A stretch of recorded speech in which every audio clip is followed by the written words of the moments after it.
تنزيل من رب العالمين.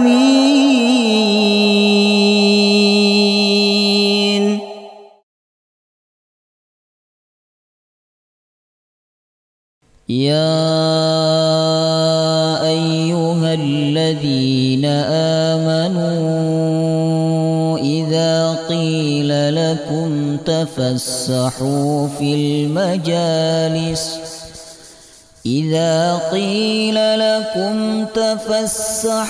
في المجالس فافسحوا يفسح الله لكم وإذا قيل انشزوا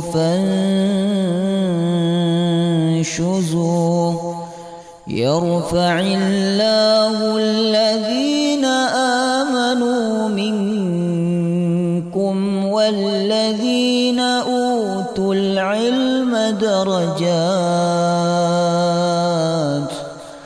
والله بما تعملون خبير.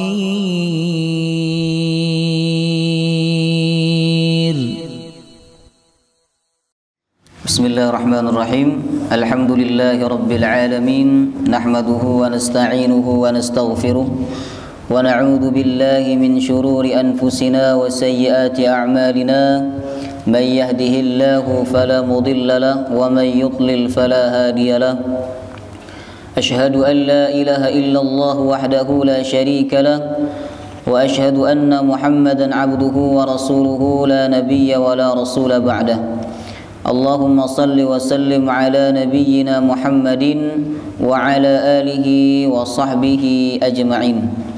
قال الله تعالى: يا أيها الذين آمنوا اتقوا الله حق تقاته ولا تموتن إلا وأنتم مسلمون.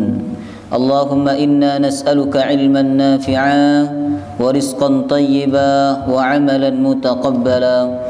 اللهم اجعلنا وأولادنا وذرياتنا من أهل القرآن. اللهم أنت يا ميسر يسر أمورنا أمور الدنيا والآخرة، آمين يا رب العالمين. جماعة رحمكم الله، السلام عليكم ورحمة الله وبركاته.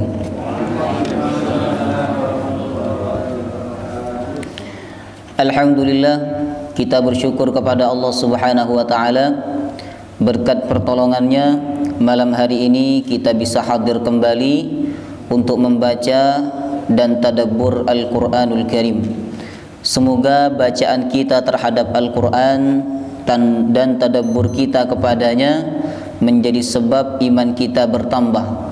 Sebagaimana firman Allah, wa idza tuliyat alaihim ayatuhu zadathum imana. Orang-orang beriman itu apabila dibacakan ayat-ayat Allah, zadathum, maka bertambah. Yang bertambah bukan hartanya, yang bertambah bukan kedudukannya, tapi yang bertambah adalah imannya. Malam hari ini kita akan mengkaji ayat 74. Silakan dibuka surah Al-Baqarah ayat 74. A'udzu billahi minasy syaithanir rajim. Tsumma qasat qulubukum min ba'di dzalik. Ketika membaca huruf ta mati harus ada bunyi apa namanya? Bunyi hamas ya.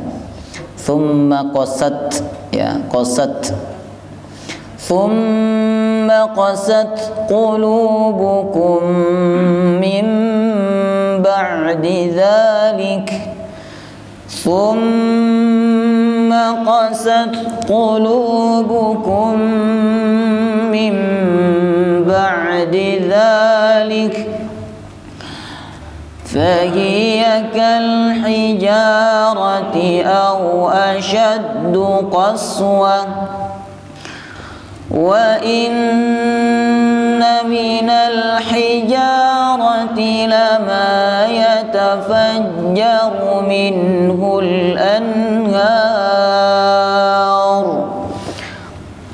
wa inna minha lama yashaqqaqu fayakhruju minhul ma'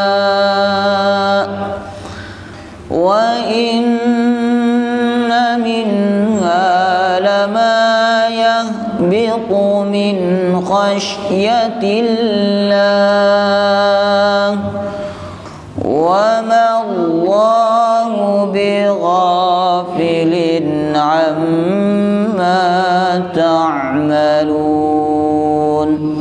Lafaz Allah tebal ya. Tebal itu dalam bahasa tajwidnya disebut apa? Isti'la.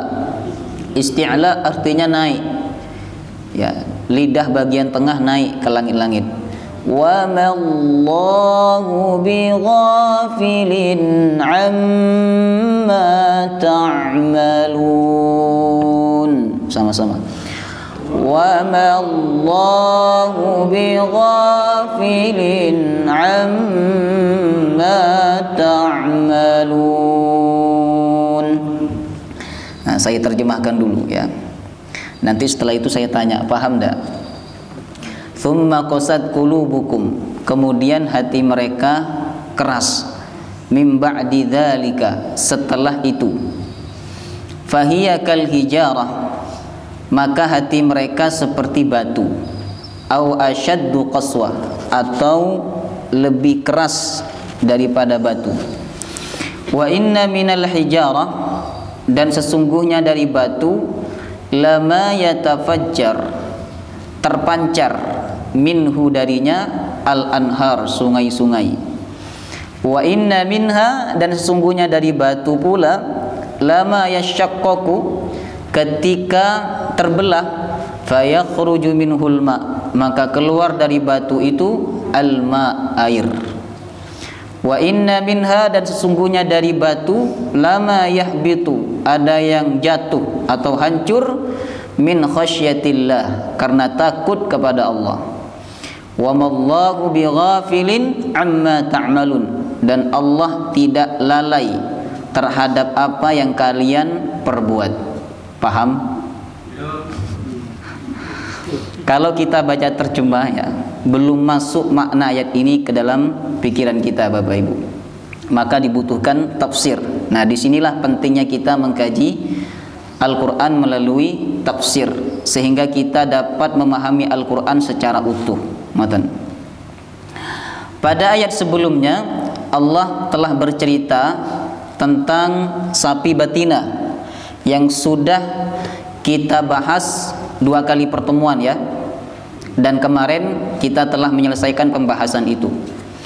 Pelajaran terbesar dari kisah Al-Baqarah atau kisah sapi betina adalah bahwa seorang hamba yang kenal kepada Allah Subhanahu wa taala dan dia takut kepada Allah, niscaya seperti apapun perintahnya pasti dilaksanakan, walaupun itu harus mengorbankan nyawa. Tidak seperti Bani Israel yang berbelit-belit dengan pertanyaan ketika mereka diperintah untuk nyembelih sapi betina. Mereka bertanya, ada berapa pertanyaan yang diajukan mereka itu? Ada 3 ya kan? Pertama tentang umur sapinya, yang kedua warna sapinya. Kemudian mereka mempertegas lagi seperti apa sapi yang dimaksud. Warnanya kami sudah tahu, kemudian umurnya kami sudah tahu, tapi masih samar-samar bagi kami. Maka dijelaskan oleh Allah Subhanahu wa taala. Nah, mereka berbelit-belit dengan pertanyaan itu tujuannya untuk menghindar. Nah, maka orang beriman yang kenal Allah, yang takut kepada Allah, yang tunduk kepada Allah Subhanahu wa taala, apabila perintahnya sudah jelas, maka dia akan langsung melaksanakan perintah tersebut. Allah berfirman, "Innama kana qaulal mu'minin idza du'u ila Allahi wa rasulihi ay yaqulu sami'na wa ata'na." Sesungguhnya ucapan orang beriman ketika mereka dipanggil untuk melaksanakan perintah Allah dan Rasulnya, mereka hanya berucap sami'na wa ata'na, kami mendengarkan wa ata'na, dan kami mentaati. Itu pelajaran terbesar yang dapat kita ambil dari kisah Al-Baqarah. Jamaah rahimakumullah, kisah Al-Baqarah menunjukkan salah satu kekuasaan Allah yang terjadi pada zaman Bani Israel, yaitu melewati Al-Baqarah ini. Dengan perantara Al-Baqarah, Allah menghidupkan orang yang sudah meninggal dunia, dihidupkan kembali oleh Allah untuk mengungkap siapa yang telah membunuh dia. Sebenarnya banyak kekuasaan dan kebesaran Allah yang terjadi dalam kisah Bani Israel. Kalau kita urut dari pertama ya,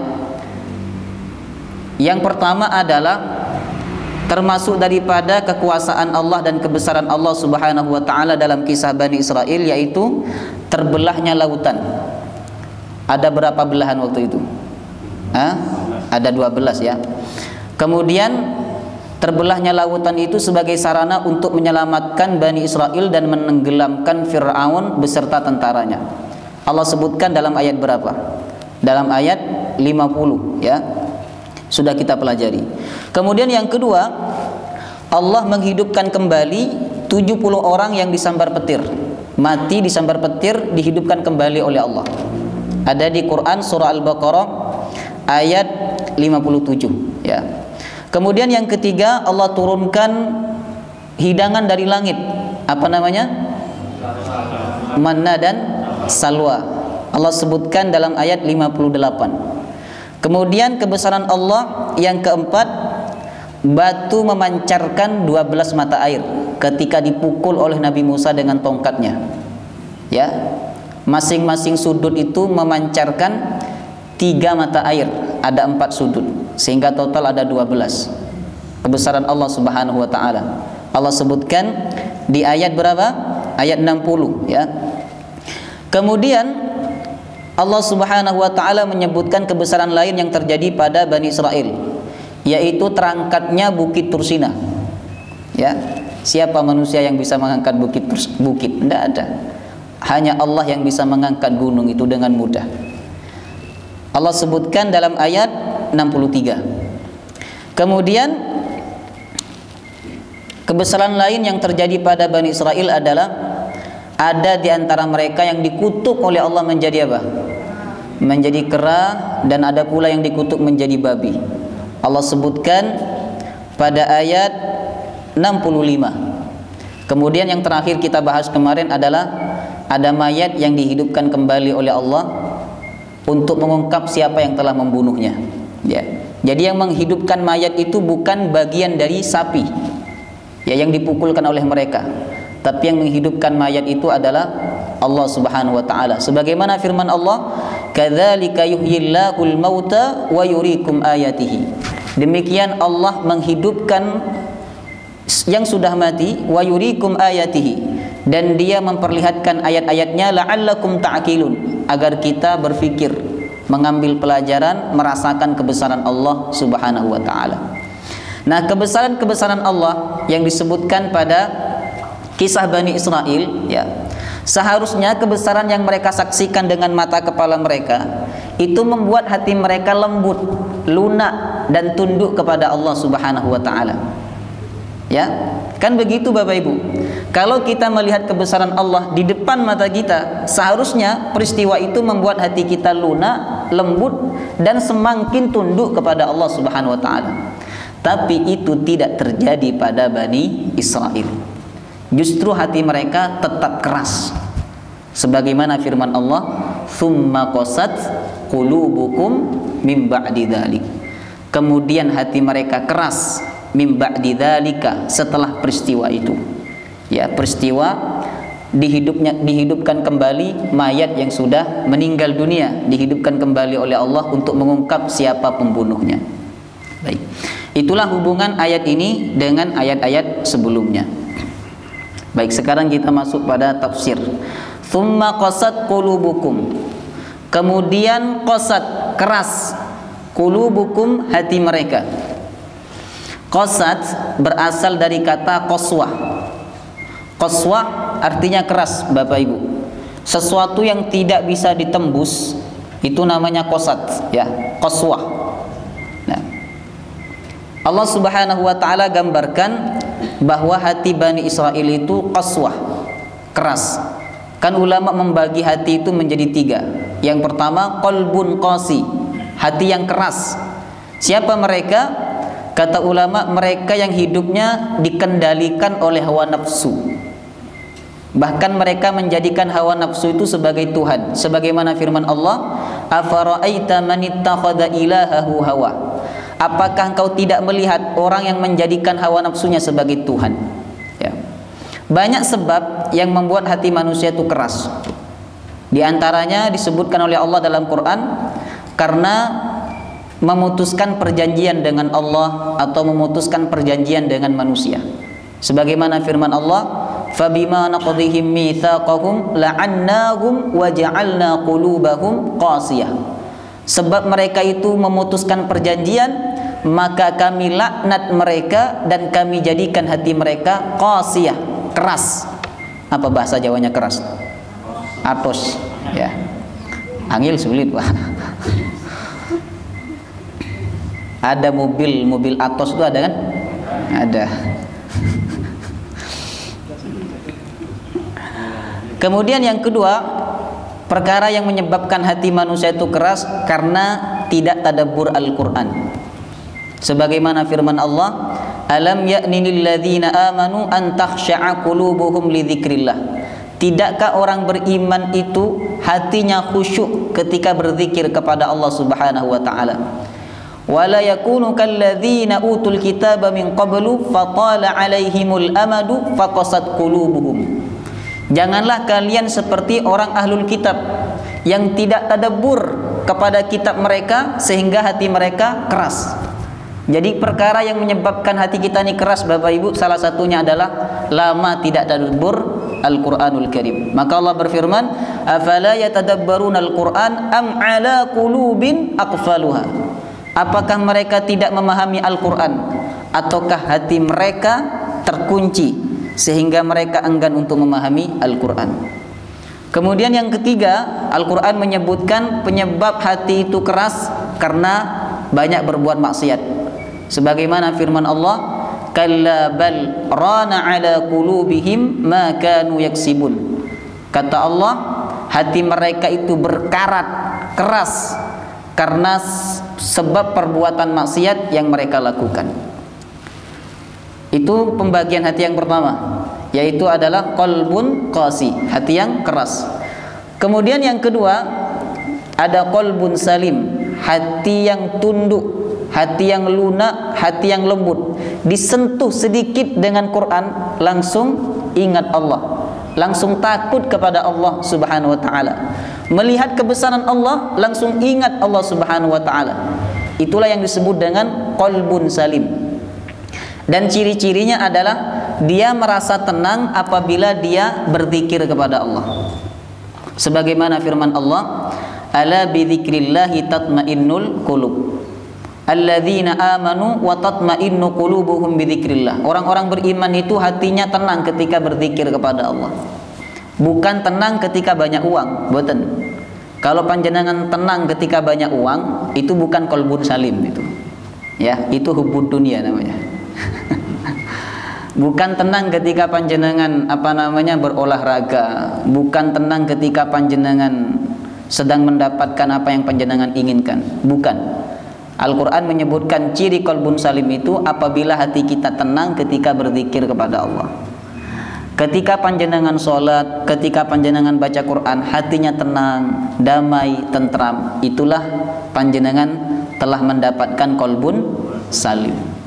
Kemudian yang ketiga, qalbun marid, hati yang sakit.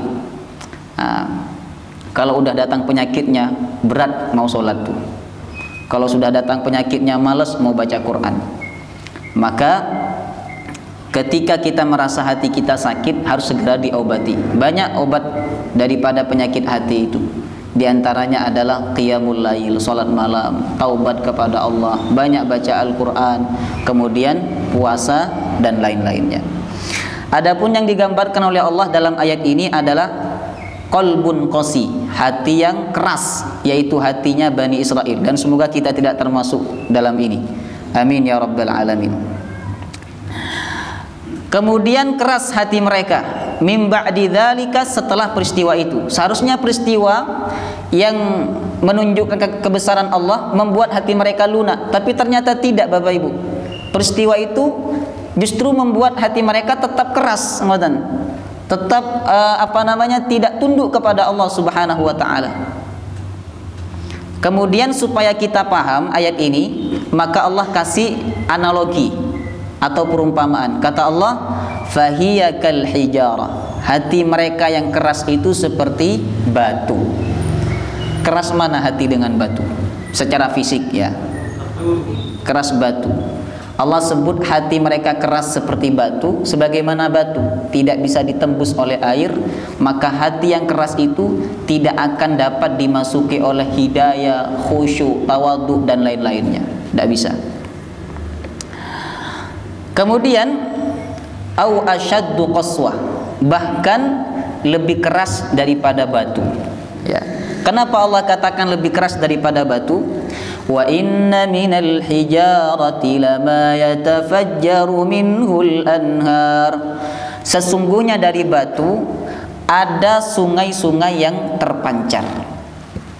Kemudian dan sesungguhnya dari batu ketika terbelah keluar mata air.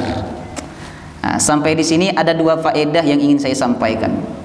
Pertama, meskipun batu itu keras, tapi banyak manfaat yang bisa diambil oleh manusia. Banyak enggak? Banyak. Dari celahnya terdapat air-air yang memancar sehingga bisa dimanfaatkan oleh manusia dan dimanfaatkan oleh binatang dan tanaman.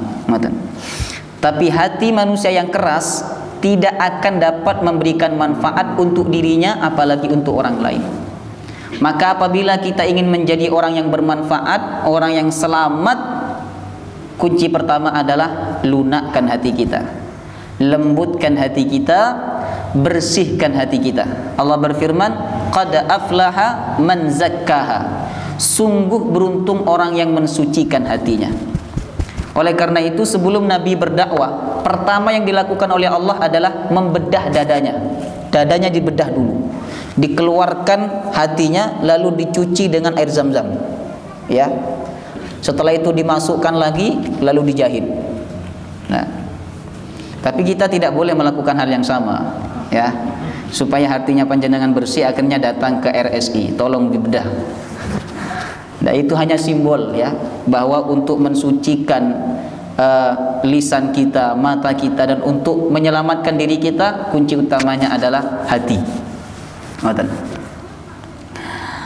Maka jemaah rahimakumullah, hati yang lembut, hati yang lunak, hati yang bersih, hati yang akan bermanfaat untuk dirinya sendiri dan untuk orang lain.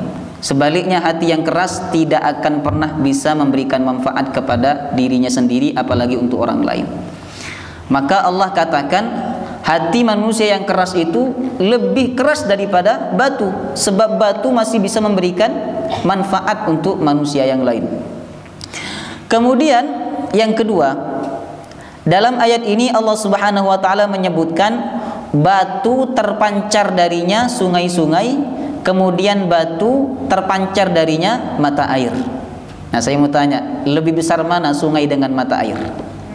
Sungai. Ada Bapak Ibu, hati manusia itu seperti sungai, banyak memberikan manfaat, tidak hanya bagi manusia, tapi juga bagi binatang, bagi hewan, kemudian bagi tanam-tanaman. Hatinya siapa itu? Tentu hatinya para nabi dan para rasul dan sahabat-sahabat Rasulullah yang memang benar-benar dekat dengan Allah Subhanahu wa taala. Seperti sahabat Abu Bakar As-Siddiq. Ya, hatinya seperti sungai. Sebelum beliau masuk Islam, hartanya banyak. Tapi ketika beliau masuk Islam, semua dilepaskan untuk dakwah Islam. Sampai-sampai beliau menggunakan kancing yang terbuat dari duri, saking miskinnya. Tentu ini bukan hatinya kita, ya. Kemudian yang kedua, ada hati manusia itu seperti mata air. Wa inna minal hijar wa inna minha lama yashaqqaqu fayakhruju minhul ma. Seperti mata air. Mata air ini keluar dari batu setelah batu itu pecah. Jadi begini ya. Misalnya ini batu, di belakang batu ini sebenarnya ada mata air. Ketika batu itu dipecahkan, der, maka mata air itu akan masuk, dia akan keluar, ya. Kemudian akan muncul. Jemaah rahimakumullah. Ada hati manusia seperti itu, ya. Jadi sebenarnya hidayah itu mau masuk kepada dia, tapi ada yang menghalangi. Ngoten. Anggaplah air itu adalah hidayah. Ngoten. Sedangkan batu yang dimaksud adalah hati yang menghalangi hidayah itu untuk masuk ke dalamnya. Jadi ada manusia itu hatinya seperti mata air, ya. Ketika pecah, penghalangnya itu pecah, maka mata air itu masuk. Ngoten. Mata air hidayah, mata air khusyuk, mata air tawadhu masuk. Seperti hatinya Umar bin Khattab. Umar bin Khattab sebelum masuk Islam keras enggak sama Islam? Keras, ya. Beliau adalah orang yang paling keras menentang Islam, ya. Keras hatinya Bapak Ibu kepada Islam, ya. Bahkan beliau ingin membunuh Nabi Muhammad SAW. Tapi ketika batunya pecah, mata air hidayah itu masuk. Ngoten. Sehingga menjadi orang yang paling lembut terhadap Rasulullah SAW. Mereka paling lembut kepada sahabat-sahabat Nabi SAW. Ngoten. Jadi keadaannya terbalik. Ngoten. Maka sebenarnya Bapak Ibu, khusyuk, tawadhu, hidayah itu ingin masuk ke dalam hati kita. Ngoten. Cuman dalam hati kita ini ada penghalang, ada batu penghalang, dan itu yang harus kita pecahkan. Kalau batu itu sudah pecah, maka khusyuk itu akan masuk dalam hati kita. Sebagaimana Umar ibnul Khattab.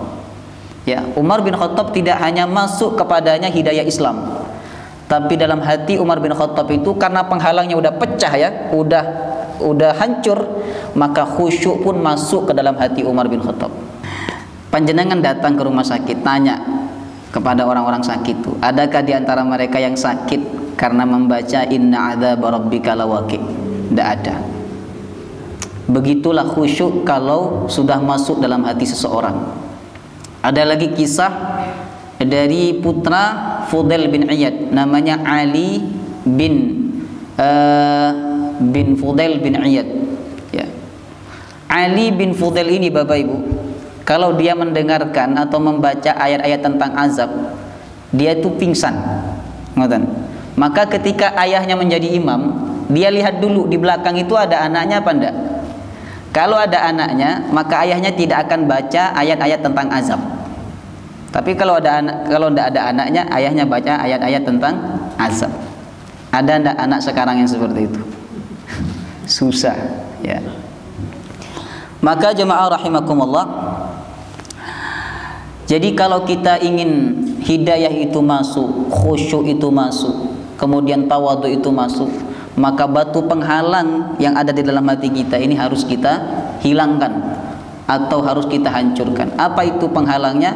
Maksiat, dosa kepada Allah Subhanahu wa ta'ala. Maka banyak-banyak bertaubat kepada Allah Subhanahu wa ta'ala. Jadi memang ada manusia Bapak Ibu yang harus diguncang dulu hatinya, dibelah dulu, baru hidayah itu masuk. Ya, ada di antara mereka yang dikasih sakit oleh Allah, bisnisnya bangkrut, baru kemudian dia kembali kepada Allah Subhanahu wa ta'ala. Jadi ada hati manusia itu seperti wa inna minha lama yashaqqaqu fayakhruju minhul ma. Saya berpikir ayat ini lama sekali, ya. Mulai dari Senin kemarin, ya. Hari Senin kemarin itu saya berpikir apa maksud dari ayat ini. Saya cari di tafsir Ibnu Katsir tidak ketemu, ya. Tadi bangun tidur, ya. Bangun tidur siang itu qadarullah, Allah Subhanahu wa ta'ala kasih petunjuk. Ngoten. Ternyata yang dimaksud oleh ayat ini demikian. Ngoten. Ada hati manusia itu seperti sungai, ada hati manusia itu seperti mata air, dipecahkan dulu batunya baru dia muncul mata airnya. Ngoten. Kemudian Allah Subhanahu wa ta'ala melanjutkan firman-Nya, wa inna minha lama yahbitu min khasyatillah. Dan dari batu ada yang jatuh min khasyatillah, karena takut kepada Allah Subhanahu wa ta'ala. Kalau kita baca ayat ini sekilas, kita susah untuk paham, Bapak Ibu. Yang dimaksud oleh ayat ini adalah batu itu jatuh karena takut kepada Allah. Allah ingin menggambarkan bahwa batu yang tidak berakal, dia hancur, dia jatuh karena takut kepada Allah. Lalu bagaimana dengan kalian wahai manusia? Kalian saya bekali akal, kalian saya bekali perasaan. Kenapa kalian tidak takut kepada saya? Ngoten. Seharusnya kalian wahai manusia lebih takut kepada saya dibandingkan batu. Jadi batu itu hancur karena takut kepada Allah. Sebagaimana firman Allah, "Lau anzalna hadzal Qur'an 'ala jabalin la ra'aitahu khashi'an mutasaddian min khasyatillah." Seandainya Al-Qur'an itu Allah turunkan ke gunung, maka gunung itu akan tunduk dan hancur karena takut kepada Allah Subhanahu wa taala. Kata Imam Ibnu Katsir, maksud ayat tersebut adalah apabila gunung itu mendengarkan bacaan Al-Qur'an dan dia paham, tadabbur terhadap ayat Qur'an, niscaya dia hancur karena takut kepada Allah. Lalu bagaimana dengan kita? Allah kasih kita akal, Allah kasih kita hati untuk bisa membaca, mendengarkan dan memahami serta tadabbur Al-Qur'an. Pernah enggak ketika kita baca Quran lalu tumbuh perasaan takut kepada Allah Subhanahu wa taala? Itulah yang diinginkan oleh ayat wa inna minha lama yahbitu min khasyatillah. Sedangkan makhluk Allah yang tidak bernyawa itu bisa takut kepada Allah. Ngoten Bapak Ibu. Seperti disebutkan dalam hadis mutawatir ya, bahwa Rasulullah sebelum dibuatkan mimbar oleh sahabatnya, beliau memakai batang kurma sebagai penyanggah ya ketika khutbah ya. Kemudian setelah dibuatkan mimbar oleh sahabatnya, maka batang kurma itu tidak lagi dipakai oleh Rasulullah. Kemudian dikatakan dalam hadis tersebut bahwa batang kurma itu berteriak, menangis. Ya tentu dengan caranya dia, wallahu taala alam, menangis. Akhirnya diambillah oleh Rasulullah dan ditanya oleh Rasulullah, "Kenapa kamu menangis?" Kata dia, "Ya Rasulullah, saya sedih karena tidak lagi dipakai oleh engkau sebagai tongkat." Kemudian Rasulullah SAW berkata kepada batang kurma itu, "Kamu mau menjadi kurma di dunia atau kamu menjadi kurma di akhirat bersama saya?" Dia pun memilih menjadi kurma di surga bersama Rasulullah SAW.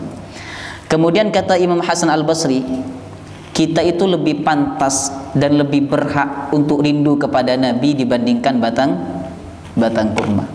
Bayangkan, seharusnya kita malu kan kepada batang kurma itu.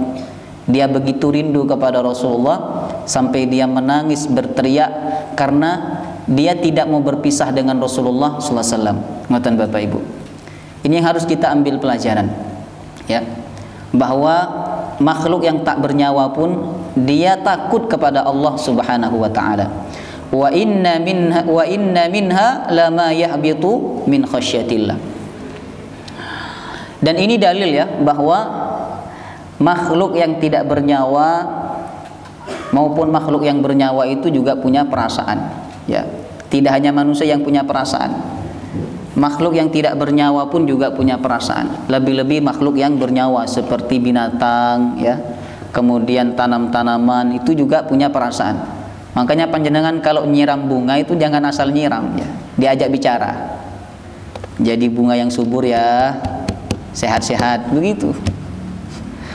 Nah, sama juga dengan kucing, ketika panjenengan kasih makan kucing ya, ajak dia bicara. Karena dia juga punya perasaan. Jangan asal lempar, nih makan nih, jangan begitu, ajak dia bicara.